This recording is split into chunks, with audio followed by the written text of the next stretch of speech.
네, 여러분 반갑습니다. 외교부 장관 박진입니다. 지난주 바이든 대통령의 방한 성과에 대해서 말씀드리겠습니다. 바이든 대통령은 취임 후 첫 아시아 방문국으로 우리나라를 찾았습니다. 우리 신정부 출범 후 한 10여일 만에 성사된 방한이라는 점에서 뜻깊다고 생각합니다. 실무적으로는 역대 가장 짧은 시간 내에 의제와 일정과 의전 그리고 경호를 모두 준비해야 했습니다. 그럼에도 불구하고 한미 양국의 동맹 강화에 대한 굳건한 의지가 있었던 덕분에 일정과 성과 양 측면에서 내실 있고 성공적인 방안이 이루어졌다고 생각합니다.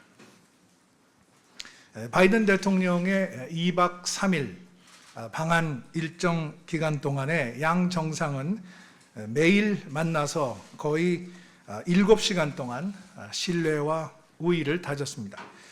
5월 20일 금요일 바이든 대통령은 한국 도착 직후에 삼성 반도체 공장에서 윤석열 대통령을 만났습니다. 공식 일정 전에 양 정상이 경제 시찰 장소에서 첫 대면을 한 것은 경제 안보와 반도체 동맹으로서 한미 동맹의 미래지향적인 발전 방향에 대한 양 정상의 강력한 의지가 있었기 때문에 가능했던 일이었습니다.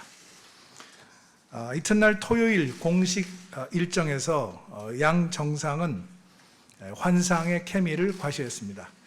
소인수 회담이 원래 당초 30분 계획돼 있었는데 이것이 약 70분 이상으로 길어졌습니다. 그리고 단독 환담은 당초에 약 5 내지 10분 정도 예정했는데 모두 2배 이상 길어졌습니다. 이 대화를 통해서 양 정상이 서로에 대해서 깊은 호감과 친밀감을 갖고 대화를 즐겼다는 것을 단적으로 보여줍니다. 2시간 이상 진행된 공식 만찬도 서로 훌륭한 친구인 한미 양국의 우정과 양 정상 간에 형성된 유대를 확인할 수 있었습니다. 방한 마지막 날인 일요일, 어제 양 정상은 오산 기지에 한국항공우주작전본부를 함께 방문해서 장병들을 격려했습니다. 특히 북한의 증가하는 핵과 미사일 위협에 대한 한미 양국의 빈틈없는 군사 대비태세를 당부했습니다. 역동적인 기술 동맹의 현장에서 시작해서 안보 동맹의 생생한 최전선을 방문하는 것으로 마무리한 방한 일정이었습니다.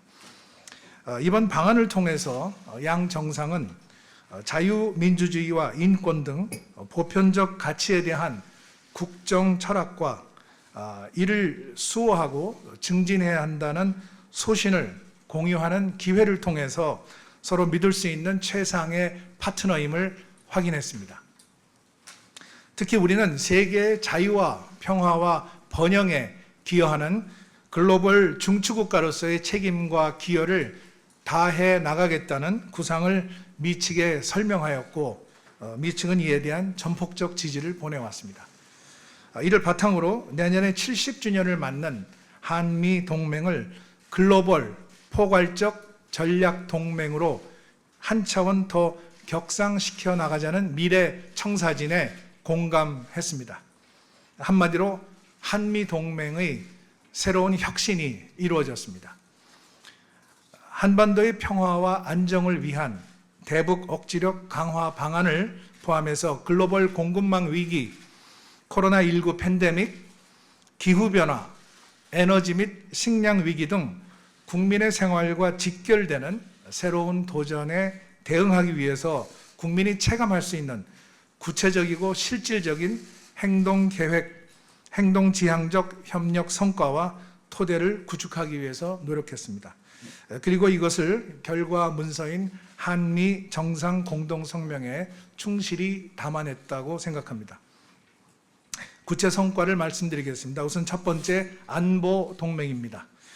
이번 회담에서는 안보 동맹, 그리고 경제 기술 동맹, 그리고 글로벌 전략 동맹, 이렇게 포괄적인 분야에 걸쳐서 한미동맹의 협력의 폭과 깊이가 더해졌습니다. 먼저 안보 동맹 분야에서는 한미 양국은 국민의 안전한 삶에 기여하는 구체적 실질적인 조치에 합의했습니다. 한미 간 철통 같은 대한 방위 공약을 재확인하고 정상 차원에서는 최초로 북한의 핵 그리고 미사일 그리고 위협 고도화에 대응하기 위한 확장 억제 구체 수단으로서 핵, 재래식, 미사일 방어를 포함한 모든 방어 역량을 사용하겠다는 점을 천명하였습니다. 정상 공동 성명으로는 이례적으로 한미 간 조율을 통해 미 전략 자산의 적기 전개와 필요시 추가적 조치를 모색하겠다는 구체 협력 방안에도 협의하였습니다. 이를 협의하기 위해서 2018년 이후에 중단된 한미 외교 국방 차관 간 협의 2+2 형태로 진행되는 확장 억제 전략 협의체 EDSCG를 조기 재가동하기로 하였습니다. 그동안 중단 축소된 연합훈련의 확대를 위한 협의를 개시하고 우주, 사이버 등 첨단 국방 기술 분야에서의 협력도 강화해 나가기로 했습니다. 양 정상은 북한의 핵과 미사일 위협에 대한 분명한 현실 인식을 바탕으로 북한의 완전한 비핵화라는 공동의 목표를 달성하기 위해 긴밀히 공조하기로 했습니다. 북한의 도발에는 단호하게 대응하면서 동시에 북한과의 대화의 문이 열려 있음을 강조했습니다. 북한이 진정한 비핵화의 길로 나서도록 외교적 노력을 다하기로 했습니다. 한편 우리 측은 북한이 실질적인 비핵화에 나선다면 북한의 경제와 주민들의 삶의 질을 획기적으로 개선할 수 있는 담대한 계획을 준비할 것임을 설명하였고 바이든 대통령은 이에 지지를 표했습니다. 또한 정치 군사적인 사안과 별도로 인도주의와 인권의 차원에서 한미 양국이 북한 내 심각한 코로나 상황 대응을 지원할 용의가 있음을 확인하였습니다. 이에 대한 북측의 호응을 기대합니다. 두 번째 구체 성과입니다. 경제 기술 동맹입니다. 이번 정상회담은 경제 안보 차원에서 한미 동맹이 국민의 삶에 기여하는 기술 동맹으로 거듭나는 계기가 되었습니다. 공급망 교란, 시장 충격, 첨단 기술 경쟁 등은 우리 국민의 일상생활과 직결되는 도전입니다.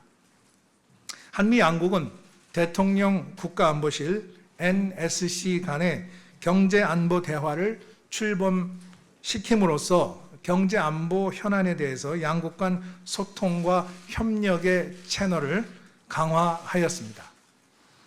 또 질서 있고 잘 작동하는 외환시장이 양국 간 교역과 지속 가능한 성장에 가지는 중요성을 감안해서 금융 안정화를 위해서 협의해 나가기로 하고 이례적으로 이를 공동성명에 반영하였습니다. 그리고 첨단 원자로 및 소형 모듈형 원자로 SMR 등 원자력 분야에서 협력을 강화하고 제3국 시장 진출을 위해서 원전 수출 협력 MOU 등 한미 간 제도적 기반을 활용하기로 하였습니다. 아울러 방산 분야의 FTA라고 할 수 있는 국방 상호 조달 협정 RDP 관련 논의를 개시하기로 하였습니다. 그리고 한미 간 핵심 첨단 기술 협력, 예를 들어서 AI 그리고 우주, 사이버, 바이오 이런 분야 등의 협력을 강화함으로써 우리 기업의 미래 성장 동력을 창출하기로 했습니다.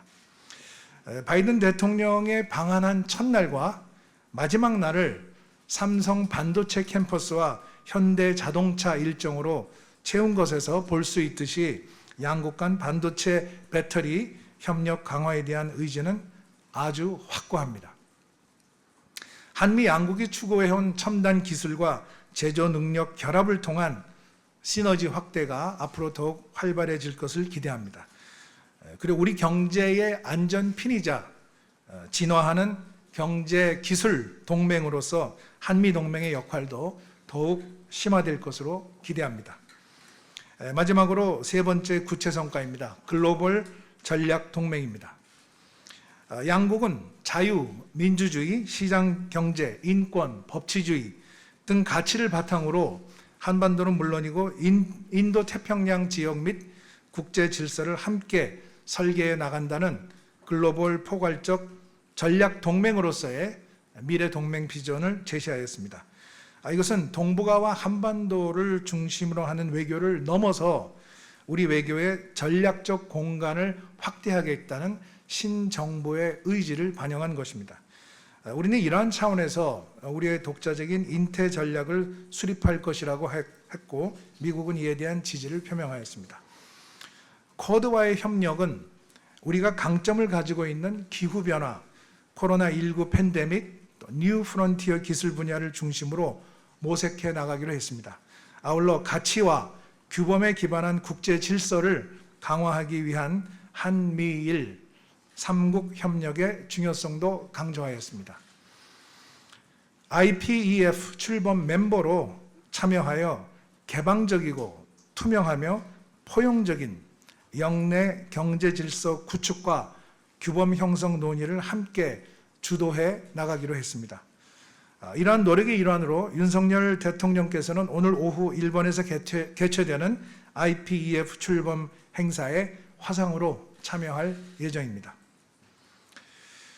말씀드린 바와 같이 이번 정상회담은 신정부 출범 후 불과 10여일 만에 준비된 정상회담임에도 불구하고 내실 있고 구체적인 성과를 거두었다고 생각합니다.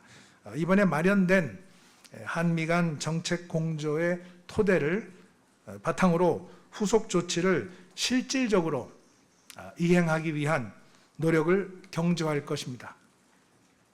그러한 노력의 일환으로 외교부 북미국 내 인태전략팀과 양자경제외교국 내 IPEF팀을 출범할 예정임을 알려드립니다. 아울러 저의 방미를 포함한 한미 외교 당국 간 협의 계기를 통해서 근본 정상회담 후속 조치 이행에 만전을 기하도록 하겠습니다.